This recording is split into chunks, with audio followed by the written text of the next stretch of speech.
Aujourd'hui, je vais vous présenter la pièce à conviction numéro 3, qui est le rapport d'expertise psychiatrique, qui a été donc diligenté par le juge aux affaires familiales, puisque l'avocate de mon ex-conjointe m'a accusé d'aliénation parentale suite à l'audience de l'UAED où ma fille a décrit toutes les sévices qu'elle subissait donc depuis l'âge de 5 ans de la part de sa maman, et où l'avocat de mon ex-conjointe a dit que c'était moi qui avais dit à ma fille de dire tout ça. Alors, avant de vous présenter le rapport et les conclusions, je voulais vous parler donc du juge qui a été nommé.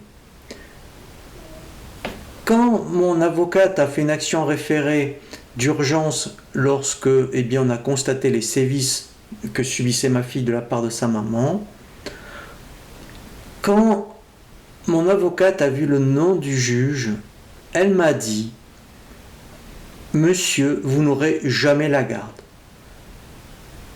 Ce juge ne donne jamais la garde au papa. » Alors, moi je suis de formation juridique et comptable, et je suis quelqu'un de très rationnel quand j'ai des documents sous les yeux, par rapport à la pièce à conviction numéro 2 et numéro 1, où je rappelle que le rapport de l'UAED a fait un signalement au procureur de la République. Nous avons 15 jours d'ITT, moi et ma fille, puisque moi aussi je suis une victime. Il y a eu une information préoccupante.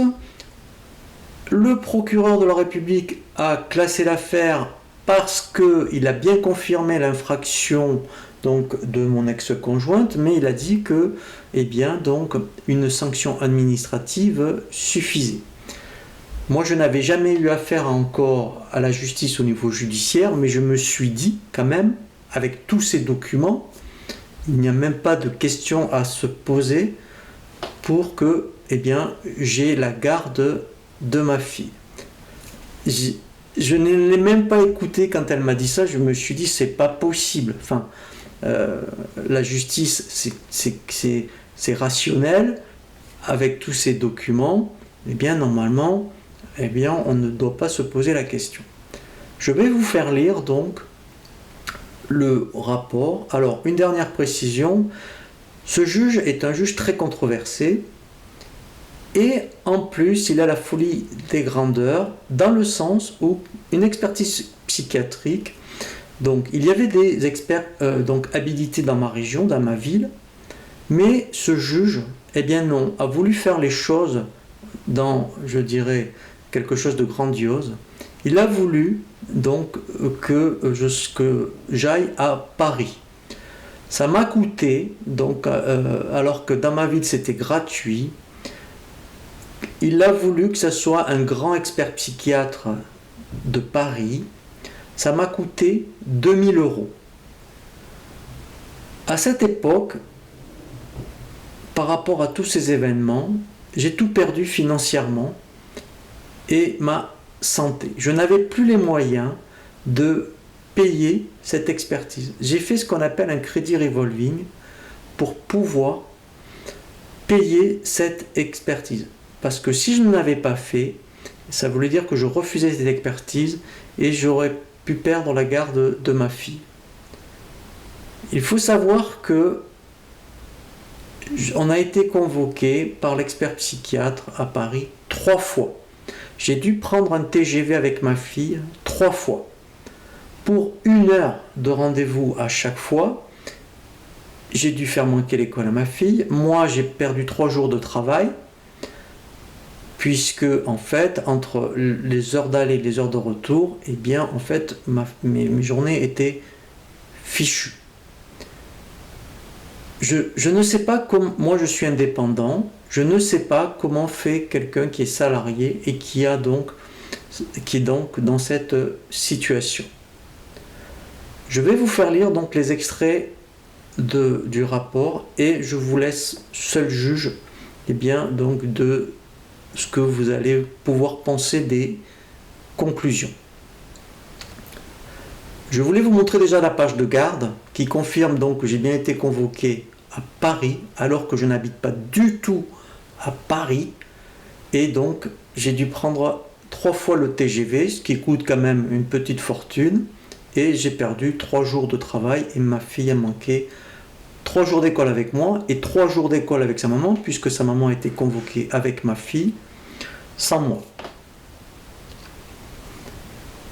Ici donc je vous fais lire les extraits, je dis bien les extraits du rapport quand ma fille a témoigné en présence de sa maman, qui a eu le courage donc de confirmer ses propos. Je vous laisse imaginer un enfant de 10 ans qui donc dans le train au départ, comme ma fille m'a dit, sa mère lui a mis une pression pas possible pour qu'elle ne dise pas la vérité, et quand elle a maintenu cette version, je ne vous dis pas les heures de retour dans le train, sa mère était furieuse.